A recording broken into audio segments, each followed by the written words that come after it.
اور وہیں پر ہم دیکھتے ہیں کہ جو ہمارے مدارس ہیں، جو ہمارے ایجوکیشنل انسٹیٹیوشن ہیں، وہ سارے کے سارے ان کو بھی اسی مہینے کے اندر وہ تمام وہ فنڈز اپنے کلیکٹ کرتے ہیں. اور آپ دیکھ لیں آج کل تو یہ کورونا وائرس کی وجہ سے جو صورتحال ہے کہ ہر چیز بند ہے، بے شک، حتیٰ کہ ہماری تجارت بند ہے، ہماری لیبر بند ہے، ہر چیز بند ہے. اس کے نتیجے میں یہ ہوا کہ جو روز کماتے تھے اور روز اپنے گھر کا خرچہ چلاتے تھے، دہاڑی دار طبقہ جو ہے، ان کے گھر میں پھر روٹی کے لیے آٹا نہیں تھا، ان کے بچوں کے پینے کے لیے دودھ نہیں تھا. اور اس موقع پہ آتے ہی آپ دیکھیں لوگوں نے رزق بڑھا دیا گیا ہے، نیکیوں کا صلہ بڑھا دیا جاتا ہے.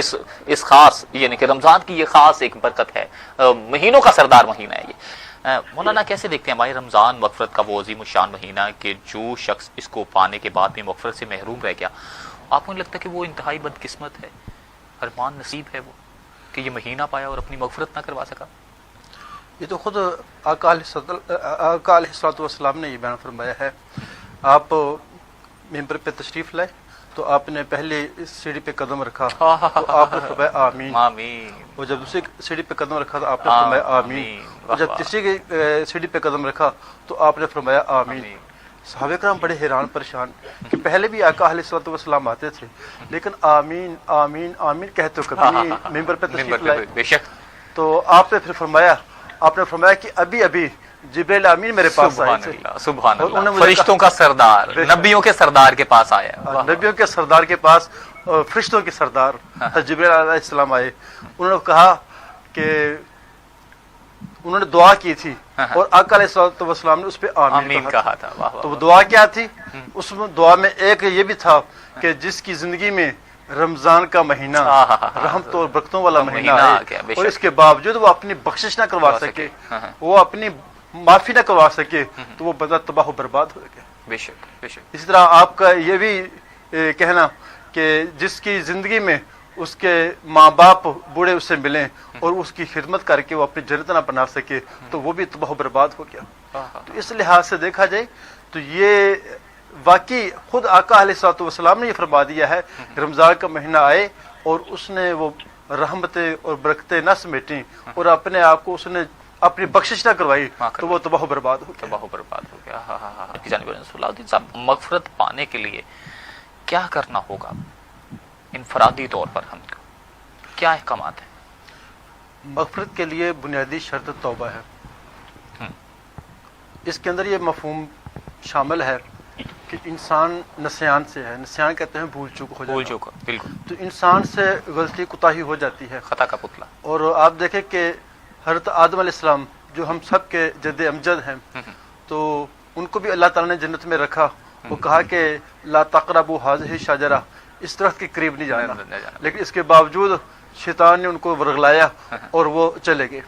لیکن اس کے بعد کیا ہوا؟ اس کے بعد یہ ہوا ہمارے سامنے دو کردار آتے ہیں. ایک کردار خود حضرت آدم علیہ السلام کا ہے اور ایک کردار ابلیس کا ہے.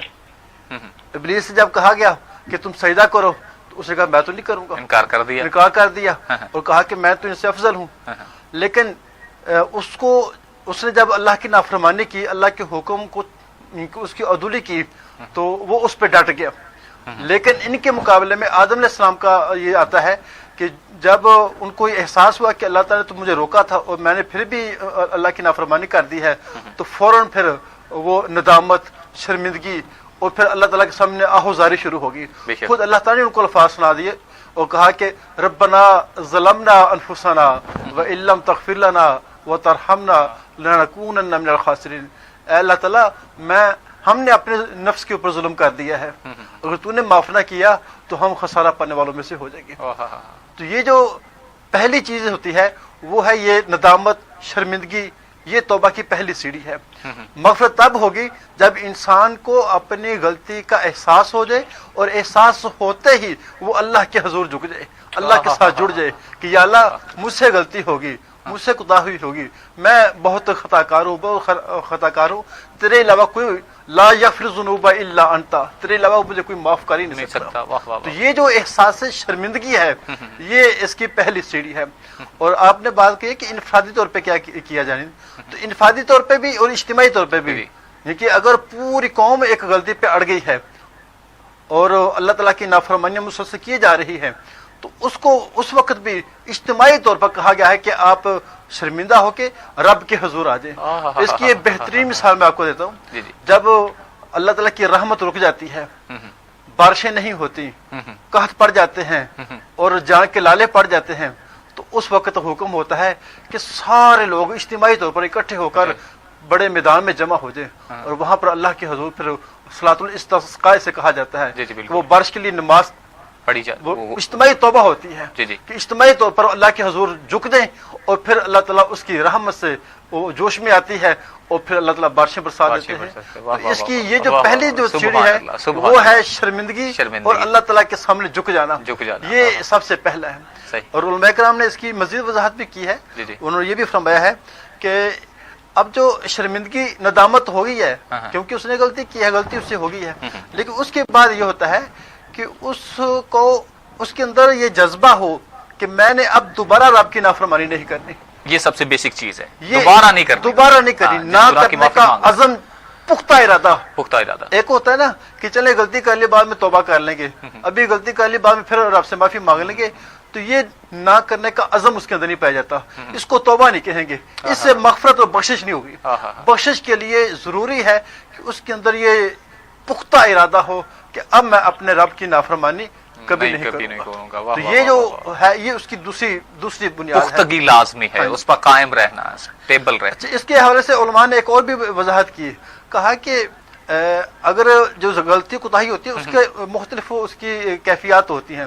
ایک ہوتی ہے کہ جس میں اس نے اللہ تعالیٰ کے کسی حکم کی عدولی کی ہے، یا اللہ تعالیٰ کے کسی حق کو ادا نہیں کیا، اللہ تعالیٰ کی نافرمانی کی ہے، اس کا تعلق اللہ تعالیٰ کے حقوق کے ساتھ ہے، حقوق اللہ کے ساتھ ہے۔ بے شک حقوق اللہ کے ساتھ ہو تو اس کے لیے ندامت، شرمندگی اور اللہ کے سامنے جھک جانا ہے۔ اور بعض معاملات ایسے ہوتے ہیں کہ اس کا تعلق بندوں کے ساتھ ہوتا ہے، حقوق العباد کی طرف، حقوق العباد کے ساتھ ہوتا ہے، تو اس وقت پھر کہا کہ اس کی مغفرت، اس کی بخشش، اس کی توبہ کے لیے ضروری ہے کہ پہلے وہ بندے کا حق ادا کرے، اور اس کے بعد پھر رب کے سامنے یہ جا کے التجا کرے کہ یا اللہ مجھ سے غلطی ہوگی ہے اور میں اس بندے کا بھی حق ادا کرنے کو تیار ہوں، میں جا کے اس کو ادا کرتا ہوں۔ تو اگر وہ بندہ اسے معاف کر دے یا وہ اپنا حق وصول کر لے، اس کے بعد جب وہ اللہ کے سامنے روئے گا، گڑ گڑائے گا، تو اس کی رحمت اور بخشش سے وہ اس کی مغفرت ہو جائے گی۔ بالکل، ماشاءاللہ ماشاءاللہ۔ ہمارے ساتھ مولانا صلاح الدین صاحب موجود ہیں کہ جیسا کہ انہوں نے بتایا کہ کس طرح سے معاملات ہیں، لاک ڈاؤن ہے، یہ میں عذاب نہیں کہوں گا، امت محمدیہ پہ عذاب نہیں، یہ آفت امتحان ہے صرف چند روز کی۔ اور بالکل کنکلوڈ فرمائیے گا جتنی ہماری گفتگو ہوئی مولانا صاحب نے بھی کی۔ بسم اللہ۔ نبی پاک صلی اللہ علیہ وسلم نے استغفار کے حوالے سے جو دعا سکھائی ہے وہ ہے استغفر اللہ ربی من کل ذنب واتوب الیہ، اے اللہ تعالیٰ میں تجھ سے اپنی بخشش طلب کرتا ہوں اور تیری طرف ہی رجوع کرتا ہوں۔ یہ دعا ہمیں ہر وقت پڑھنی چاہیے۔ یہ جو آپ نے شروع میں بات کی تھی نا کہ شرک جو بڑے گناہ ہیں، صغیرہ و کبیرہ، صغیرہ گناہ تو ہم وضو کرتے ہیں اور چھوٹے چھوٹے جو اسے ہو جاتے ہیں، تو کبیرہ گناہوں کے لیے ضروری ہے کہ ہم وہی شرمندگی اور وہ سارا احساس جو ہے وہ اپنے خود رب کے در پہ جا کے جھک جائیں۔ اور آخر میں جو بات کر رہا ہوں کہ جو چیزیں ہماری مغفرت میں سب سے بڑی رکاوٹ ہیں، خود نبی پاک صلی اللہ علیہ وسلم فرمایا کہ کیف یستجاب لہ ان مطعمہ حرام وملبسہ حرام وغذی بالحرام، اس آدمی کی کیسے دعا قبول ہو سکتی ہے کہ جس کا کھانا حرام کا ہے، پینا حرام کا ہے اور حرام غذا سے اس کی پرورش ہوئی ہے، تو اس لیے حرام سے بچنا یہ بخشش کے لیے ضروری ہے۔ اور پھر آخری جو بات ہے وہ یہ ہے کہ اللہ تعالیٰ فرمایا ہے کہ ان اللہ لا یغفر ان یشرک بہ، کہ اللہ تعالیٰ جو ہے وہ اور اس کے ساتھ شرک کیا جائے گا اسے کسی بھی صورت میں وہ معاف نہیں کریں گے، اس کی بخشش نہیں ہوگی۔ اور اجتماعی طور پہ دیکھیں اللہ تعالیٰ نے ہمیں یہ پاکستان دیا تھا کہ یہاں پر ہم اللہ کا نظام لائیں گے، یہ اللہ کی ہم اجتماعی طور پر بندگی کریں گے، لیکن عرصہ گزر گیا ہے، یہاں پر رب کا جو کتاب ہے، رب کی جو کتاب ہے وہ ہمارا نظام قانون نہیں ہے، یہاں پر اللہ کی ان کے جتنے بھی حکامات ہیں کھلی خلاف ورزیاں ہو رہی ہیں، سود یہاں پر عام ہے، تو اس لیے اجتماعی طور پر ہماری قوم جو ہے اس کو بھی چاہیے کہ وہ غیر اللہ کا نظام چھوڑ کر ایک رب کا نظام، کتاب اللہ کا نظام، اللہ کے رسول کا نظام وہ لے آئے، تو انشاءاللہ